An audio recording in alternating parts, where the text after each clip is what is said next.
Hi, I'm Eddie Bloom from Bloom Bar Watches. This is Sam, our sales manager, and welcome back to the sofa. Today we are going to talk about a mixture of things. Some frequently asked questions we're asked by both buyers and sellers. Some serious questions, some very silly questions that we get asked far too frequently. Talk a little bit about the market. We wanted to talk about security as well. It's quite big in the news at the moment. A lot of robberies, especially in London. We're seeing it frequently. Not just London though, it's happening in Paris, it's happening in LA, it's happening all over the place. You know, people taking watches straight off the wrist, outside restaurants, you know, with weapons and all kinds of stuff. How to safeguard yourself, and actually how is that also affecting the sales of those types of watches. And also wanted to introduce the dog, Toffee. Toffee is my dog. She's old now, she's 13, quite cantankerous. She doesn't really like sitting anywhere other than with me on the sofa, hence why she's featuring in our videos. We've had a few comments on her. No, she's not for sale. Being watch dealers, people think that we will sell absolutely anything, but I draw the line at the dog. Questions. What do we ask really frequently? Is the watch real? How do I know the watch you're selling me is real? Yeah, absolutely. There is a lot of dealers on the market nowadays in terms of the grey market. I think people do query, you know, you do see in the news a lot of fakes going around, and I mean all you have to do is Google replica Rolex watch or replica Patek Philippe watch, and there's some good ones. There's some very good ones. There's some very bad ones. Yeah. Very bad ones, which you can spot from a mile away. Yeah. If you end up spending £1,000, £2,000, you're getting a carbon copy almost of the watch. And people do. Luckily, as dealers, generally people aren't stupid enough to sell a fake watch to a watch dealer. Before you joined us, we had a super clone Daytona 116520 come in here. Luckily, there's a few of us here, so if one person thinks it's good, there's generally someone else to see it or have a second opinion who thinks it isn't or spots something wrong with it. That actually had a real Rolex movement in it, but the case was wrong, bracelet was wrong. We ended up getting a second and a third opinion on it because it really was that good. And luckily, the nice thing about the watch dealer community is there's lots of us and we can all share information. Yeah, I think we're all somewhat close to each other. It's not like, I think with some car dealers are all kind of against each other. I think it is a very close community, and we always talk to each other about deals, and you know. Well, we don't want someone else to get burnt. No, absolutely not. If there's a fake going around and they're generally sold at the same time and they try to sell them to a few different dealers, we want to warn other people that these are out there. So we try and get lots of second opinions as and when possible. Yeah, there has been a few. I think it's hoax. That seems to be, I think, the biggest market. It was something that was stopped, I think, in America, where they stopped thousands of them coming through. Yeah. A few have leaked across, because I think we got 3 fake Hulks within the space of a month, maybe? A month, 2 months? But we did spot them. We did. They didn't end up on our website. They did for not. sale. No, they did not. No. And I think because there's a few of us here, and all of us working at Bloom Bar have had at least 5 years plus experience working with watches, and you know, we handle them daily. Yeah. Someone clocks one thing, the other person will also clarify this, and then it's a bit of a, you know, But that's also when this all becomes about people. Generally, it's the person selling the watch that gives it away more than the watch itself. There's a funny thing we have here that we've learned over the years, that any inquiry that comes into us where someone claims that the watch has been left to them following a bereavement, or it was left to me by my father or left to me by my grandfather, unfortunately, and we're not generalizing, but unfortunately 90 to 99% of the time those end up being fake watches. Whether they knew it, and I don't know why they don't come out with a better story than that. No. Then I bought it in a Turkish market or in a market in Italy. Instead they decide to say it was left to me by my grandfather, which somehow legitimizes the watch. It does. But then the ones that do get passed down a fake watch, it then becomes an extremely awkward conversation with them to tell them that unfortunately this... We actually had a Breitling the other day, didn't we? Did. That was an awkward one. It was, because he thought it was a genuine passed down, and that does make it a little bit sad and awkward both at the same time. And then there's also the other one where they still ask us what we think the watch is worth, even though it's fake. I think also they don't know what to do with it. My usual thing is, well, all right, wear it if you want to, or chuck it in the bin. But actually, sometimes people send them to us because we like to have them here. Yeah, we keep them. We keep them, just so we can kind of show people. And talking of fake watches, here we go. So here's some examples. That's a great fake, This is fantastic. So this is clearly a very recognisable fake Patek Philippe 5711 Tiffany dial. Now, if this was a real watch, this would be £3 million? 3 to 5 million, I think they sell for. I think now probably about 3 million.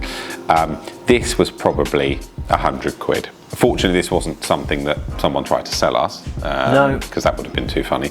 But they did just bring it in to show us that they bought it on holiday and they gave it to us. Unfortunately, we don't have a real example to show you, and we're quite unlikely to have one anytime soon. This is even worse. Fantastically worse. It's got to be the colour of the gold that gives it absolutely. away more than anything. To those of you who don't know, although I'm sure most of you do, this is a ceramic Rolex Submariner, which should be a 126618 LB. It's pretty awful in every way. The yellow on the yellow gold is so yellow. It's obviously been plated, or it's just plastic. I think it could just be plastic. It's just it's terrible. plated tin. I mean, it doesn't weigh a thing either. You couldn't even get away with wearing this. You wouldn't want to. No. You wouldn't even attempt it. No one's even going to mug you for this because they know it's going to be fake. Yeah. Just for a bit of humour, that's about as bad as it gets. Moving on, another funny question we're asked all the time. If I buy this watch today, what's it going to be worth in a year's time? The real answer is we don't know. We quote historic values, so we know what something was worth a year ago, we know what something was worth 2 years ago, and we know roughly what it's worth now. That is the best indicator we can give on how something will, if it's going to, go up in value. Not all watches go up in value, we've touched on this before. Yeah. Some historically do. Obviously, if you stick to the main investment brands, Rolex, Patek Philippe, Audemars Piguet, they generally will perform well, especially if you're lucky enough to buy them at retail price. Yeah, and when it does come to thinking about that, it's a long-term game. This isn't a 6 month double your money and get out of it. This is a 5 to 10 year way of looking at it more than anything, which is, again, in the past, you know, when I first started in the industry, Submariners were £3,000. Yeah. And probably the same with you in that time. Absolutely. And now you look at them, they're £12,000 plus. I mean, when I first started this, I was selling, well, I think the Hulk had just come out. We couldn't give them away. They were £4,000, £4,500. We literally couldn't sell them. No one wanted, you know, an all green Submariner. Everyone said, oh, it's too much green, I don't like it. We literally couldn't give them away.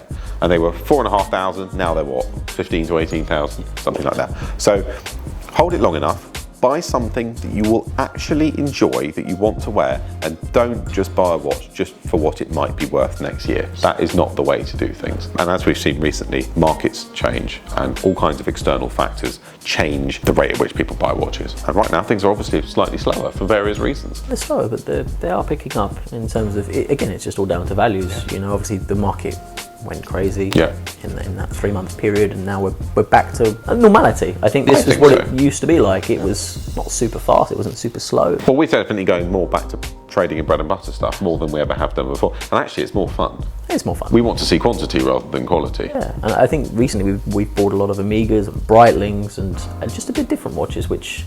This is something really, really nice we bought the other day.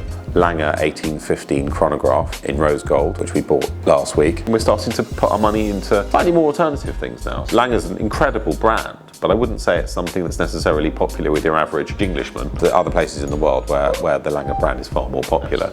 But as far as quality, right up there with the very, very best. You get offered a lot of Pepsis, you get a lot of Submariners, but we really want to buy the unusual watches. We just bought this Amiga Speedmaster, which is a mid-2000s moon phase, which is... I've never seen one before. I don't think any of us really have. No, few. I briefly saw it and it was really, really nice watch. Yeah, there's very few on the market as well, and those are the things I think we're looking a little bit more into, I think, at the moment. Do we think that, I mean, we touched on the intro on robberies and people getting attacked for their watches. It is a reality. It's happening more and more. We're seeing it in the news all the time. As watch dealers, these videos are passed amongst us dealers to share with each other, try and keep our clients as secure as possible. Do we think that is affecting the price of watches or the types of watches that people buy? It's definitely the types. I'd say more, you know, there's less blingy, less diamonds. I think people tend to be edging towards stainless steel. And I like watches that I can slip under my shirt cuff. If I can't get it under my sleeve, I don't wear it. Just because, you know, it just makes you that more of a target if you've got a watch that you literally can't hide. I mean, we've definitely seen the price of RMs drop. Although we're not RM specialists, I know from many dealers who specialise in RMs that it's come off massively. You know, there was a video, I think it might have been in Barcelona, that came out recently of how easy it was to take one off the wrist, and it's a bit... Well, they got magnetic clasps, so really, really easy to undo. And then a rubber strap's also relatively simple to snap. And I think that's where you say it's the type of watches people are buying are stainless steel, but also white gold, because with white gold it looks like steel. It looks the same. Yeah. I think for like something like this Langer, this is probably an unlikely watch to be targeted. Yeah. People robbing you for a watch with a machete, you know, they want something that they can get rid of very, very quickly. That's got value on the black market. Yep. Probably a rose gold Langer 1815 chronograph is not really the type of watch that they're looking for. I think we've got a lot of clients that are heading towards more if you know watches, yes, rather than the blatantly obvious ones that you've got to be really, really careful with. And as I said, we know from friends who are abroad that it's not just London. London seems to be getting a lot of the publicity, but if you're in Paris, you will see this is happening a lot. If you're in LA, this is happening a lot. Difference in America is you could be held up with a gun. Definitely be careful. No point being flash for the sake of it. It will not get you anywhere. Going back to if you know watches, we're seeing a shift, you know, certainly with younger buyers who are starting to get more and more interested and actually buying complications from the likes of Patek and Langer and FP Journe and a few other things. There's a lot of interest going into these watches where they want something a little bit different now, something that's not as in your face, and so something that's offering more value for money. That is the beauty of the complications. Exactly what Patek Philippe. You get so much for your money. You do. A lot of watch for the money. Yeah, I mean, it's just, something like this, you know, which we've already seen, this Langer. Okay, it's just a chronograph. It's a very, very beautiful chronograph with an exhibition case back. But if that was to be a Patek, cost-wise, in rose gold, 60, 70, 80,000. This is going to be mid-40s. You're very unlikely to see one of your friends wearing one. Historically, they would have been worn by slightly older men. Yeah. Or certainly men of a certain type, you know, of a certain type. They wouldn't have been worn by 25 to 40-year-old men. There's a sizable shift then. And I think actually buying those types of watches gives these buyers an in with those brands to buy the sports models as well, which they're far more likely to get if there's a significant spend shown on classic pieces. It's kind of the story with Patek, you know, buy a couple of classic chronographs and Calatravas, and eventually you'll get your Aquanaut. Eventually, could be 2-3 years, but you'll eventually get it. But yeah, it's all about spend. Thanks for watching. Yes, we do have a second dog on the sofa now. It's come out of nowhere. Please like, comment and subscribe. Remember to turn on the notification bell and also put any comments below if you've got anything you want to say. See you soon. Thank you.